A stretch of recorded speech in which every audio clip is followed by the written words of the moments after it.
شروع کرتے ہیں وہ داستان جس نے صدیوں کے صفحات پر ظلم، تکبر اور ہلاکت کی عبرت ناک مثال قائم کی۔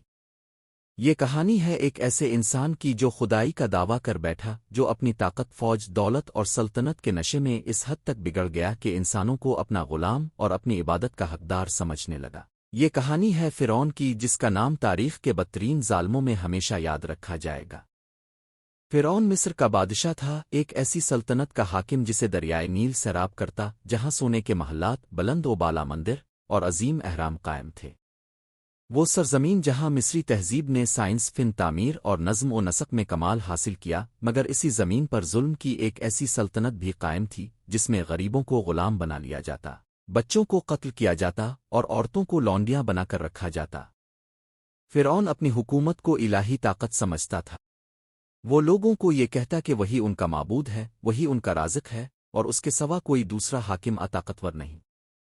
اس کا تکبر اتنا بڑھ گیا کہ وہ اپنے دربار میں اپنی پرستش کرواتا، خود کو سجدے کرواتا اور اپنی مرضی کو قانون بناتا۔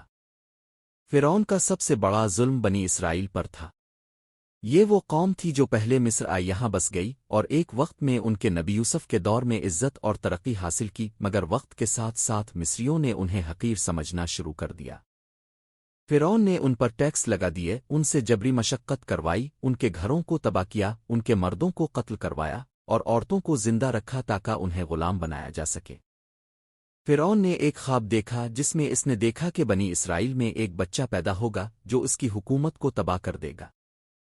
اس نے اس خواب کی تعبیر پوچھی تو درباریوں نے یہی کہا کہ اس قوم میں سے ایک بچہ پیدا ہوگا جو اس کے زوال کا سبب بنے گا۔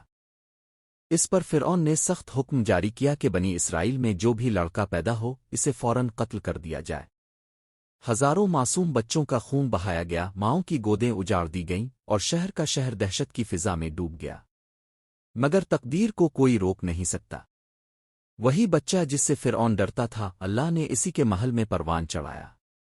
وہ بچہ جو دریا میں بہا کر فرعون کے ظلم سے بچایا گیا، وہی اس کی بیٹی بیوی کی گود میں پلتا رہا۔ فرعون نے اسے گود میں لیا، اسے محبت دی، اسے لباس پہنایا اور اسے اپنے محل کے تعلیم یافتہ لوگوں کے حوالے کیا۔ اسے وہ سب کچھ دیا گیا جو ایک بادشاہ کے بیٹے کو ملتا ہے۔ وہ بچہ بڑا ہوا، دانا اور نیک سیرت بن گیا۔ جب وہ جوانی کو پہنچا تو اسے حقیقتوں کا علم ہوا۔ اس نے دیکھا کہ اس کی قوم پر ظلم ہو رہا ہے، انہیں انسان نہیں جانور سمجھا جا رہا ہے۔ اس کے دل میں درد پیدا ہوا، وہ حق کے راستے پر چلنے کا خواہاں ہوا اور آخرکار وہ اللہ کی جانب سے نبی مقرر کر دیا گیا۔ فرعون کو جب اس بات کا علم ہوا کہ وہی بچہ جو اس کے محل میں پلا بڑا اب اس کی بادشاہت کو چیلنج کر رہا ہے تو اس کا غرور اور بھڑک اٹھا۔ اس نے اسے بلایا، تانے دیے، اس کی باتوں کا مذاق اڑایا اور اس پر جادوگر ہونے کا الزام لگایا۔ مگر وہ نبی نرم لہجے میں دلیل کے ساتھ حکمت اور صبر سے بات کرتا رہا۔ وہ بار بار کہتا کہ میں تمہیں ظلم سے روکنے آیا ہوں، اللہ کی طرف بلانے آیا ہوں اور تمہارے اور تمہاری قوم کے لیے نجات کا پیغام لایا ہوں۔ فرعون کا تکبر اتنا بڑھ چکا تھا کہ وہ کسی بات کو سننے کے لیے تیار نہ تھا۔ اس نے کہا کہ اگر تم سچے ہو تو معجزہ دکھاؤ۔ نبی نے اللہ کے حکم سے معجزے دکھائے، درختوں کو حکم دیا جو جھک گئے، لاٹھی کو زمین پر ڈالا تو وہ سانپ بن گئی، ہاتھ کو نکالا تو چمکنے لگا۔ مگر فرعون نے سب کو جادو قرار دیا۔ اس نے اپنے ملک کے تمام جادوگروں کو بلایا تاکہ نبی کو شکست دے۔ ایک دن میدان سجا، جادوگر آئے، ان کے ہاتھوں میں رسی اور لاٹھیاں تھیں جو انہوں نے زمین پر ڈالیں اور وہ سانپوں کی طرح حرکت کرنے لگے۔ لوگ ڈر گئے، منظر خوفناک تھا۔ پھر نبی نے اللہ کا نام لیا، اپنی لاٹھی زمین پر ڈالی اور وہ ایک بڑے سانپ کی شکل اختیار کر گئی جس نے ان سب جادو آہے کو نگل لیا۔ جادوگر سچ کو پہچان گئے۔ وہ جان گئے کہ یہ جادو نہیں، اللہ کی قدرت ہے۔ انہوں نے سجدہ کر کے کہا کہ وہ سچے رب پر ایمان لائے۔ فرعون غضبناک ہو گیا۔ اس نے کہا کہ میں تمہارے ہاتھ اور پاؤں کاٹ کر تمہیں سولی پر چڑھواہے گا۔ جادوگر ڈرے نہیں، انہوں نے کہا کہ وہ اپنے رب کی طرف لوٹیں گے۔ فرعون کا ظلم بڑھتا گیا۔ اس نے نبی کو قتل کی دھمکی دی، ان کے ماننے والوں کو قید کیا، ان پر مظالم کے پہاڑ توڑے۔ مگر نبی نے صبر کیا، اپنی قوم کو تسلی دی، ان کے دلوں کو جوڑا اور انہیں امید دلائی کہ اللہ انہیں نجات دے گا۔ آخرکار اللہ نے نبی کو حکم دیا کہ وہ اپنی قوم کو لے کر رات کے وقت مصر سے نکل جائیں۔ وہ سب رات کی تاریکی میں نکلے اور ایک سمت روانہ ہوئے۔ صبح ہوتے ہی فرعون کو اطلاع ملی کہ بنی اسرائیل بھاگ گئے ہیں۔ وہ اپنے لشکر کے ساتھ ان کا پیچھا کرنے نکلا۔ اس کے دل میں یہ غرور تھا کہ وہ انہیں پھر سے غلام بنا لے گا، قتل کر دے گا۔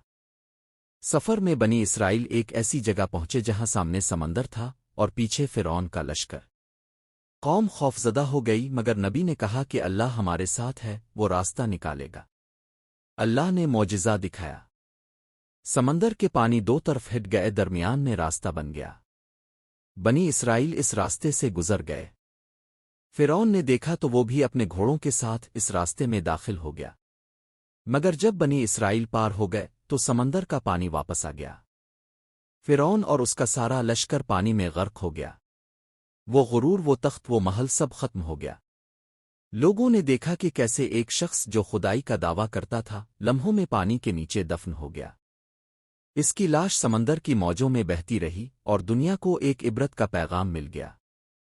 فرعون کا انجام صرف ایک شخص کی ہلاکت نہیں تھی، بلکہ یہ پوری انسانیت کے لیے ایک مثال تھی کہ ظلم، تکبر اور نافرمانی کا انجام کیا ہوتا ہے۔ وہ جو خود کو سب سے بڑا سمجھتا تھا وہ سب سے ذلیل ہو کر مرا۔ وہ جو لوگوں سے سجدے کرواتا تھا خود زمین میں دفن ہو گیا۔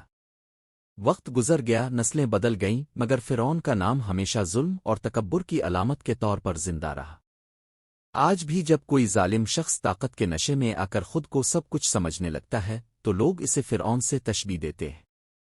اس کی سلطنت، اس کا غرور، اس کا انجام ہمیں یہ سکھاتا ہے کہ دنیا کی کوئی طاقت اللہ کے حکم کے آگے کچھ نہیں۔